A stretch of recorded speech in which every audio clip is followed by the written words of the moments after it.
2024年2月，美国驻华大使尼古拉斯·伯恩斯在接受美国媒体采访的时候表示，今天的中国已经比巅峰时期的苏联还要更强大，我们不想生活在一个被中国主导的世界里面。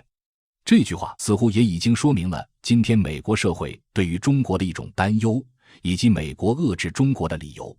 而且这句话从各种角度而言都是一句实话，而非是美国特有的那种捧杀。苏联和欧洲一直都是美国的战略重心所在，亚太地区对于美国而言，其作用更多是遏制苏联的一个方向，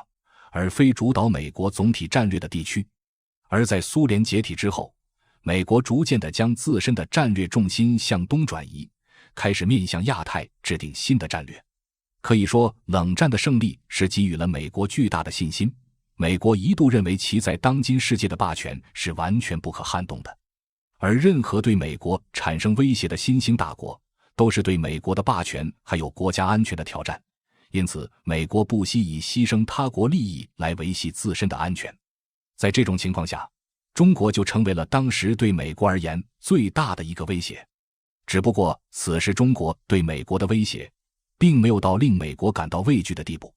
因此当时美国对于中国的态度更多停留在一个敲打的层面上。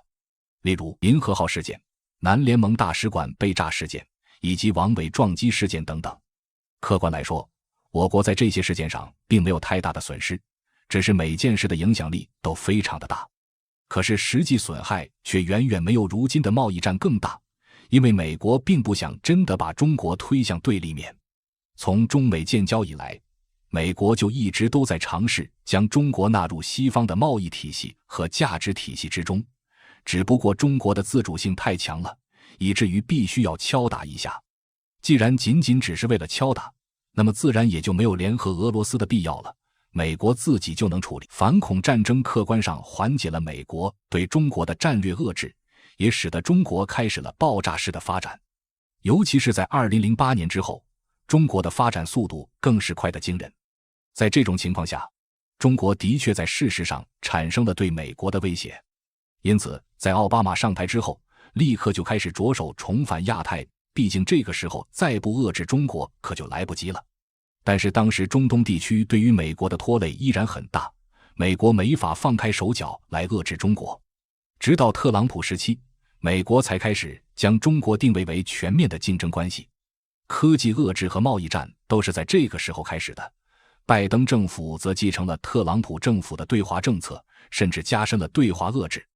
而在今天，中国已经成为了美国有史以来所面临的最为危险的一个对手。中国与苏联不同，中国在意识形态上非常的稳固，并不是美国能够通过颜色革命就能够颠覆的国家，类非常的齐全。这也使得中国在贸易上对美国没有依赖，反而已经全面脱实向虚的美国对中国在贸易上存在依赖。而通过这样的优势，我们成功将自己与美元同样绑定在了一起。美国一直以来都在依靠自己的美元霸权来割全世界的韭菜，通过加息降息来蒸发他国的财富，再通过高价值的美元来收购他国的重要产业。然而在2008年次贷危机的时候，美国希望能够得到中国的帮助，或者说是让中国来背锅，因为只有拥有全产业门类的中国在当时还有余钱。因为当时中美贸易已经被牢牢绑定，我们不想被全球金融危机波及，就必须得购买大量的美债，储备大量的美元。原本美国是希望让中国背锅，结果因为中国持有大量的美债和美元，反倒导致中国在每次美国收割其他国家的时候，中国也能够跟拿一点利息。也就是说，从2008年次贷危机之后，美国每一次通过加息降息或者美元贬值来捞钱的时候，中国都会跟着赚一笔。即便是在冷战时期，苏联的京沪会也没有对美国产生这么大的威胁，世界经济框架依然建立在美元基础之上。哪怕是苏联，照样还要在国际贸易中使用美元。而苏联对抗美元霸权的手段也非常的粗暴，就是用卢布和美元硬刚。但是卢布的市场规模和美元根本就无法比拟，所以苏联的失败其实是一种必然。但是中国却反其道而行之，将自身与美元绑定，先通过美元来赚钱，从内部摧毁美元体系之后再谋而后动。如今，人民币也在逐渐地走向国际化，并且对美元形成了巨大的挑战。而中国的对美国科技霸权的突破，更是令美国无比。一直以来，美国科技产业的定价对于其他国家而言，完全就是一个黑箱，因为很多科技只有美国有，以至于这些科技成本如何也只有美国知道。也就是说，美国想卖多少钱就卖多少钱。但是全世界其他国家只能乖乖地给美国送钱，因为这些科技他们自己都没有。事实上，即便是巅峰时期的苏联，一样也要接受美国科技霸权的收割。但是中国因为是全产业门类国家，所以在科技发展上速度是非常快的。因此，中国也成为了全世界首个打破美国科技霸权的国家。这也使得原本在科技市场上没有竞争对手的美国受到了巨大的挑战。因为中国可以少赚一点，把定价定得很低，而且因为产业规模和人工成本等原因，中国的成本本来就比美国更低。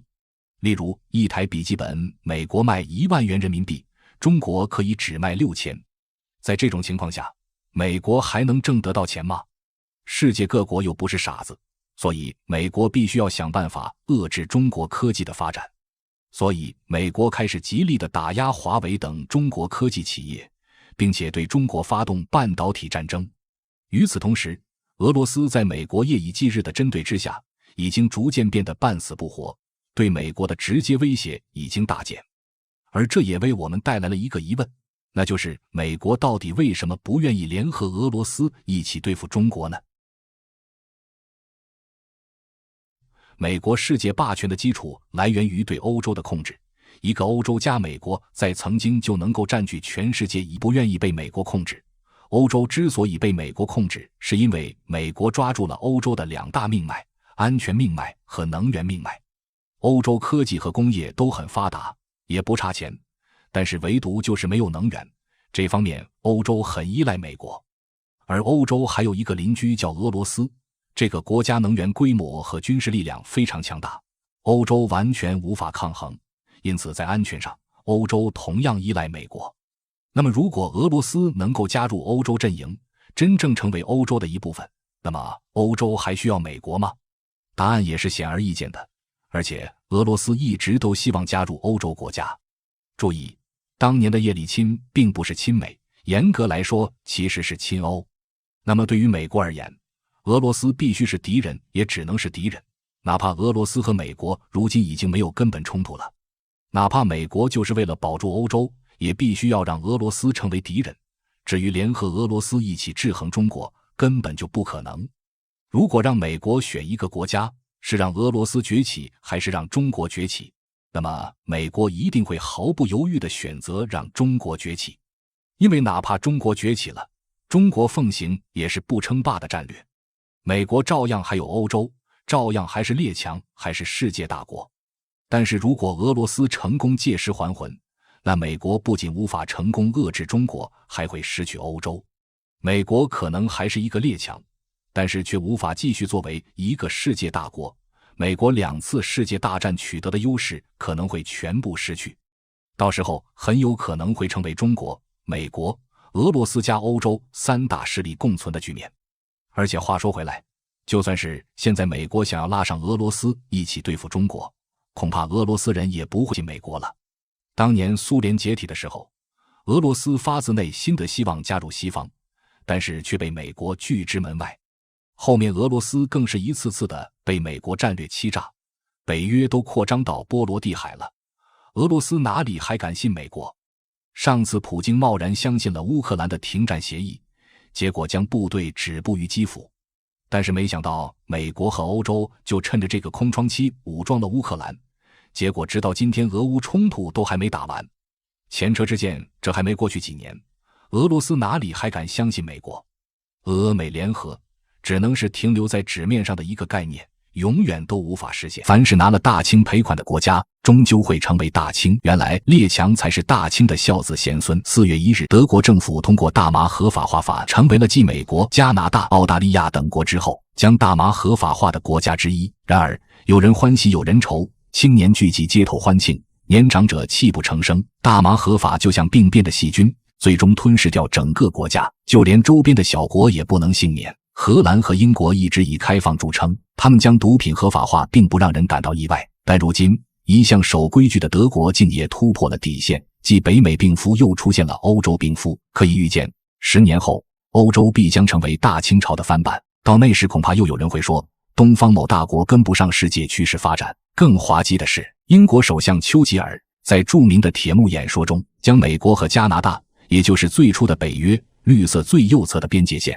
定义为保护自由民主的铁幕，而如今，它却成为了一道化学极乐的铁幕。整个西方国家一个个正在大麻下沦陷，西方国家善于举着自由思想的大旗，做一些危害社会和国家的事。早在2012年，美国就盯上了大麻，他们发现，尽管国家明令禁止毒品，但吸毒人数并不少，而且难以遏制。美国的政客认为，与其让墨西哥来挣我们美国人的钱，不如咱们自产自销，这样一来，不仅没有中间商赚差价，还能增加销售利润，岂不是一举两得？不得不说，这脑袋瓜还真是灵光。结果就在不久之后，华盛顿和科罗拉州相继通过了大麻合法化的法案，允许居民合法购买1盎司的大麻。自从通过这个法案，美国就像是打开潘多拉盲盒，送钱的人就像洪水一样，挡都挡不住。随后，华盛顿等几个州的税收飞速上涨，这让美国其他几个州看得眼红病都犯了，纷纷不甘示弱，连夜斥巨资委托杂志社给大麻进行广告宣传。更荒唐的是，他们大肆宣扬大麻比烟草还健康，不会成瘾，也不会对身体造成伤害，完全的睁着眼说瞎话。为了吸引其他州的瘾君子过来消费，甚至刮起了一阵大麻旅游的热潮。如此一来，美国其他州更是坐不住了，自己的人跑到别的州消费，我们还怎么挣到钱？于是越来越多的州都开始把大麻合法化。后来美国大麻合法州数量飙升，到今年已经高达24处。在资本家的眼里，有钱不赚，不放开政策，谁就是傻子。照这样玩下去，全美实现大麻合法化只是早晚问题。据专家预测，到2026年，美国大麻总产值将超过600亿美元，同时将构建一个涵盖从种植到销售的完整产业链。反观中国，发展最迅速的新能源产业，也无法和美国的大麻相提并论。更可恶的是，咱们科研人员加班加到大把掉头发，熬夜熬到凌晨几点，人家随便卖点大麻，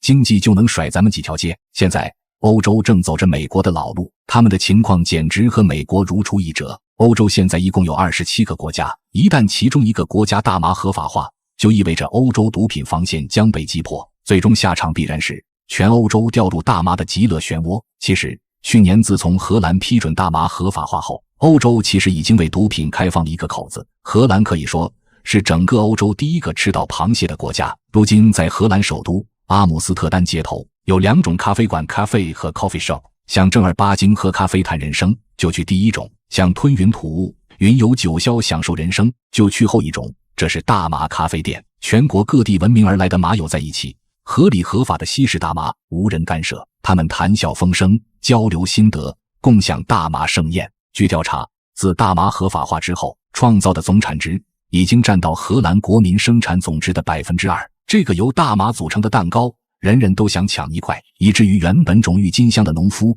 都纷纷改种了大麻。荷兰自甘堕落并不感到意外。与之完全不同的是，德国作为老牌资本主义强国，多少还是有点自己操守。他们从古至今的领导人对于大麻都是嗤之以鼻，但自从舒尔茨上台后，联合绿党狼狈为奸，积极主动将大麻引进德国，允许民众持有消费大麻，并且计划在未来设立许多大麻专卖店，还掷地有声地说，这样能有效打击黑市，加强对未成年的保护。大麻合法化的推行确实给德国经济带来了积极的影响，但同时也走上了一条不归路。瞧瞧美国走过的老路，只要大麻合法化后，成瘾性、危险性更高的硬毒品不久也必将合法化。如今德国通过大麻合法化，意味着德国从此也成为了黄赌毒全占的国家。这些国家因毒品而迅速发展，然而毒品却像一只隐形的黑手，无情地摧毁着无数家庭和企业。这不禁让我们想起了1840年的鸦片战争。大清在最后的余晖中对所有侵略者用微薄的国运发出诅咒，君以此兴，必以此亡。我真是感动得哭死。当时鸦片在我国流传开来，严重破坏了人类身体健康。长期吸食鸦片的人都有一个共同的特点，就是特别瘦。其次，鸦片还会影响精神状态，他们长期会处于一种亢奋的状态，有时甚至会出现幻想。长期以往，他们无论做什么事情都打不起精神，只有在吸食毒品的时候才会精神，一旦染上就很难戒掉。一天不吸食就会很难受，一难受再吸，陷入一种死循环，最终等待他们的只有死亡。吸食上鸦片的女人更加悲惨，有的是富家千金，刚开始还能维持鸦片的开销，像穷人家的女子为了吸上一口鸦片不惜卖身。林则徐不忍看到同胞被鸦片侵害，他顶着巨大压力，冒着付出生命的危险，将所有鸦片全部销毁。看到这里，一定会有人说，西方国家又不傻，难道不会有像林则徐这样的人站出来拯救国家吗？答案是不会，因为资本家为了捞钱可以不择手段。不难想象，按他们这种作死的进度，昔日手持长枪威风凛凛的西方军队，恐怕最终个个都是腰间别着大烟袋，枪里塞的不是子弹，而是海洛因和大麻粉。西方列强真的是无不怀念我大清，所以他们最终成为了大清。180年过去了，揣着长矛大枪横冲直撞的洋鬼子，如今却深陷在大麻创造出来的幻境中，不仅让人感叹风水轮流转，先出口鸦片，再抽自家大麻，这或许就是冥冥之中的安排。如今越来越多的西方国家开始大麻合法化，就连距离中国不远处的泰国也已经被侵蚀。如果不及时控制，那么就如同荷兰对于欧洲来说是一样的，届时大麻会不会席卷整个亚洲，而我国又如何能做到独善其身？所以作为中国人，如果忘了鸦片战争的教训，那才真是可悲。好了，本期视频到此结束，欢迎在评论区留下你的看法与我讨论，关注我，我们下期再见。